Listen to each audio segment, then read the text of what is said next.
प्रभाग 13 शिवसेनेचे उमेदवार अभिजित भिंगारदिवे अन निर्मला कैलासमामा गिरवले चर्चेत, विरोधकांना थेट आव्हान।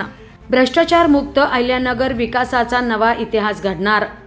जनसेवेसाठी आणि जनकल्याणासाठी सदैव तत्पर असणारे शिवसेना पक्षाचे अधिकृत उमेदवार अभिजित मिलिंद भिंगारदिवे आणि निर्मला कैलासमामा गिरवले यांच्या प्रचाराचा झंझावात सध्या प्रभाग क्रमांक 13 मध्ये विरोधकांना धडकी भरवणारा पाहायला मिळाला।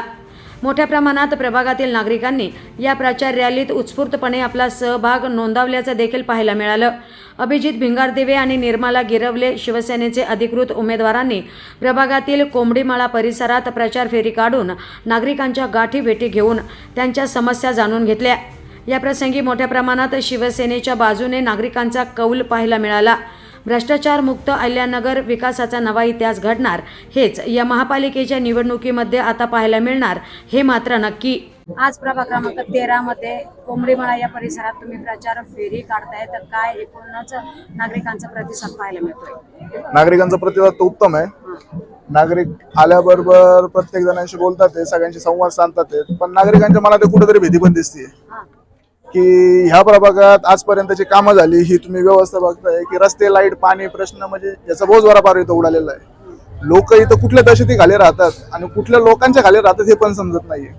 आज इथं विकास कामांची नांदी जशी शहरात नांदतीये तशी ह्या भागात का नांदत नाही याचाच प्रश्न आज इथल्या लोकांना पडलेला आहे। तर ह्या लोकांचा आवाज बनून आज मी इथं शिवसेना पक्षाचा अधिकृत उमेदवार म्हणून निर्मला कैलास गिरवले व अभिजित मिलिंद भिंगारदिवे आम्ही दोघं शिवसेनेच्या अधिकृत पक्षाच्या उमेदवारी करत आहोत व इथं निवडून आल्यानंतर आम्ही विकास कामं जे शहरात आज होतात प्रभाग क्रमांक 14च्या धर्तीवर प्रभाग क्रमांक 13 मध्ये देखील तेवढेच विकास कामं आम्ही करू अशी ग्वाही इथल्या लोकांना आम्ही देतो।